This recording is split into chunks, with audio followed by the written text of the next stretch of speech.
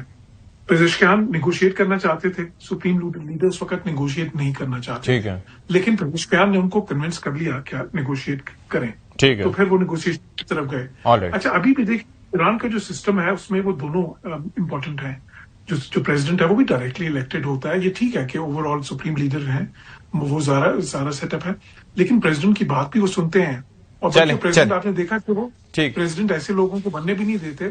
جس علی لاریجانی کو 2 بار پریزیڈنٹ نہیں بننے دیا گیا, ان کو اس ریس میں آنے نہیں دیا گیا. وہ پریزیڈنٹ بھی ان کو بننے دیتے ہیں جو ان کے اعتماد کے لوگ ہوتے ہیں. ٹھیک ہے. ہاں, آپ جو لاسٹ پوائنٹ جو میرا ہے نا, وہ یہ ہے کہ کن ملک میں رول پلے کیا. بالکل پاکستان جیسے ملک جن کے سب کے ساتھ تعلقات اچھے ہیں, ترکیہ ہے, ایجپٹ ہے, لیکن میں سمجھتا ہوں کہ ساتھ ہی ساتھ چائنا بھی, رشیا بھی, اور سب سے بڑی کہ یہ کہ ان کے ڈائریکٹ کانٹیکٹس آپس میں امریکنس کے اور ایرانینس کے وہ تھے. تو یہ کہہ رہا تھا پہلے اپنے کامنٹس میں کہ ان کی ڈپلومیسی بیک بہائنڈ سینس چل رہی. All right. لیٹس سی کہ اب اس کا رزلٹ کیا نکلتا ہے. بہت شکریہ سلیم صاحب, احمد حسن العربی اور ساتھ ہی ساتھ ریئر ایڈمرل فیصل علی شاہ صاحب. ول ٹیک اے بریک ہے, بریک کے بعد حاضر ہوتے ہیں. جی, بریک کے بعد پروگرام میں ایک بار پھر سے خیر مقدم. اب ہمیں جوائن کر رہے ہیں air commodore retired Khalid Chishti صاحب. اور خالد چشتی صاحب, thank you so much for being with us. یوم پاکستان آپ کو بھی مبارک ہو. اور ساتھ ہی ساتھ ایک بڑی اپڈیٹ جو ہے جس کے اوپر ہم ویسے بھی اپنے پروگرام میں ڈسکس کر رہے ہیں کہ ایک جو ڈیڈ لائن دی گئی تھی ڈونلڈ ٹرمپ کی جانب سے کہ ہم پاور پلانٹس پہ حملے کریں گے, اب ہی ہیز بیکڈ آف.